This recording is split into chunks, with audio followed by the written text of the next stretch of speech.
Ouais,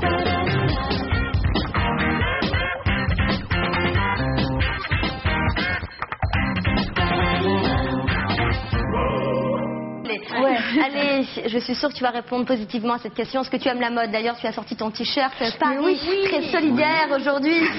Donc oui, tu aimes la mode. Eh bien, ça tombe bien, parce qu'on va partir tout de suite avec notre Anna Wintour à nous. Tout de suite, Magloire. Mon petit Magloire, tu m'as ramené un joli sac de Tunisie. Oui, je te parlerai de broderie tout à l'heure. Alors, peut-on trouver de nouveaux créateurs qui vous habilleront peut-être demain, mesdames, de l'autre côté de la Méditerranée? Certains ont déjà répondu à cette question.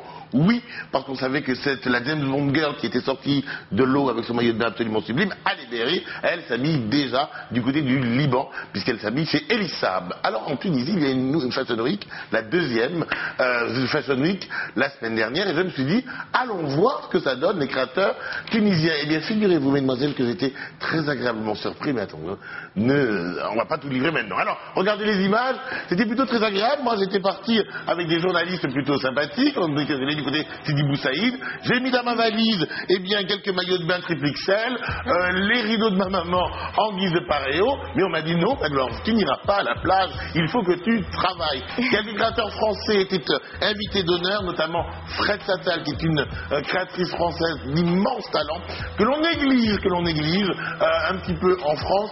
Elle est extrêmement honorée à l'étranger, et là on le sait une fois de plus, Paris ou Marseille, puisqu'elle est de Marseille, est extrêmement honorée à l'étranger, mais nous parfois on a tendance à oublier que nous avons de très bons, de très très grands en France. Là, ce que vous voyez là sur l'écran, c'est des créations de Fred Sattal, et on va y revenir, parce qu'elle est un petit peu l'exemple, le symbole de cette semaine tunisienne. Tu la vois un petit peu éraillée. C'est très sexy. C'est très sexy. Oui, oui. Tu t'es éclaté ce week-end, on en parlera plus tard. Alors, c'est pas grave. Donc, vous avez vu des défilés, mais on vous a dit, on aimerait avoir des choses un petit peu plus spécifiques, puisqu'on va en Tunisie, autant s'appuyer sur l'artisanat. Faut que j'arrête de sortir la nuit. Artisanat tunisien. Je trouve qu'il y a peut-être beaucoup de broderies à trouver. Il y a peut-être des choses qui existent déjà à utiliser pour faire les créations de demain. Alors, on va regarder des images comme ça aussi de l'artisanat tunisien.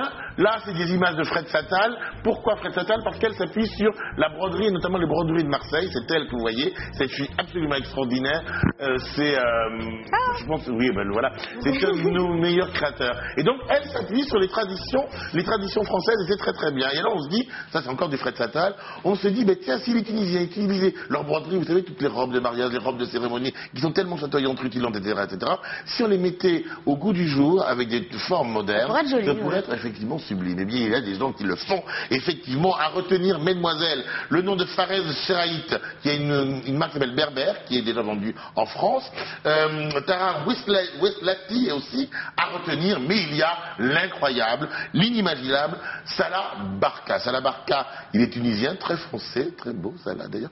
Et Salah, c'est un petit peu, comment dire, le poil à gratter de la semaine. C'était un petit peu le... On veut pas en savoir plus. Il gratte très bien d'ailleurs. Le Jean-Paul Gaultier de la semaine. Salah, les Tunisiens, ils s'habillent comment? Et la mode, ils en font quoi? Réponse. Ces derniers temps, oui, parce que le Tunisien, il suit la mode, il suit la mode d'un autre côté. Ça veut dire qu'il suit la mode très commerciale. C'est-à-dire, il voit tout ce qu'il y a dans les clips, ce que porte telle star, telle, et voilà, là, il ose porter. Mais pour tout ce qui est original, il met un peu de ton. Il n'ose pas faire le pas, mais dès qu'il va 2-3 personnes porter un truc original, ça y est, ça se lance.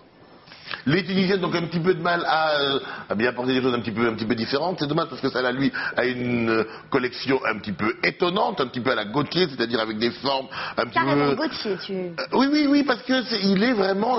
C'est à lui qu'on pourrait l'associer aux créateurs, ou peut-être McQueen, mais aux créateurs qui vraiment mettent un peu de piquant dans leur mode. Alors, juste une chose, c'est qu'aujourd'hui, il y a une grande chaîne de télévision qui fait peut-être un petit peu de mal, on peut le dire, un fashion, qui fait un petit peu de mal à la mode parce que les créateurs du monde entier regardent Fashion TV et ont tendance à un petit peu uniformiser leurs vêtements, à se mettre un peu au goût américain ou international, alors qu'il faut toujours faire attention de se servir, cultiver sa différence. On regarde les copieurs, par exemple, on va être gentil, on citera pas leur nom, mais ce qu'on a trouvé là-bas à Tunis et qui ressemble un petit peu à la mode que l'on pourrait retrouver sur les podiums parisiens, milanais, new-yorkais. Je sais pas si tout ce que vous voyez là, ça manquait un tout petit peu d'originalité, tout simplement, alors que les Salah et tout ce que je vous ai montré tout à l'heure ont su se servir de l'originalité tunisienne, du particularisme tunisien pour en faire quelque chose de moderne et de nouveau. Voilà. Merci beaucoup, mon Magloire. Paris restera toujours Paris, nous sommes encore très Merci pour son cadeau, il est oui, alors c'est ça, oui. Vous en parlerez dès la plus prochaine. C'est une technique de broderie qu'on utilise ici en France, notamment chez Le Sage, qu'on a trouvé en Tunisie. Et ça, c'est formidable. Merci beaucoup, Magloire. Alors, qu'avez-vous pensé de cette mode tunisienne, un peu à la folie ou pas du tout? Réponse tout de suite en images. Alors, Joyce à la folie, Anne à la folie et Audrey à la folie. Un peu, moi. Bah alors raconte. Un peu, parce que non, c'est toujours bien que je suis complètement larguée en créateurs tunisiens, je les connais pas, je connais un peu les Libanais et tout ça, donc merci pour ça, mais c'est pas forcément ce que je porterais moi maintenant. Voilà. C'est vrai. Voilà. Mais c'est bien de savoir mais c'est bien que ça existe, de savoir que ça existe. Moi j'ai vu des jolies choses, j'ai vu des couleurs, j'ai vu des broderies. Il y a un maillot qui était à la fois ici et un peu plus haut là. Il était très bien. Oui, à la fois taille basse et un peu plus taille basse. Très beau, sexy. Joyce. Ouais, il y avait des jolies choses. Et puis pour mes origines tunisiennes, je suis obligée de la goulette. On sait pas. C'est vrai. Bon, je l'ai quartier aussi, chatoyant. Ouais. J'ai beaucoup traîné en Tunisie puisqu'on était un peu bloqués. Voilà, j'embrasse d'ailleurs. Merci à la dame de Air Tunis de bien vouloir m'a fait rentrer dans l'avion. Au bout d'un moment, quand même, c'était sympa. On a trouvé un avion. On a adoré, on a beaucoup aimé la Tunisie. Après, et surtout, n'oubliez pas, Paris c'est fou, profitez-en.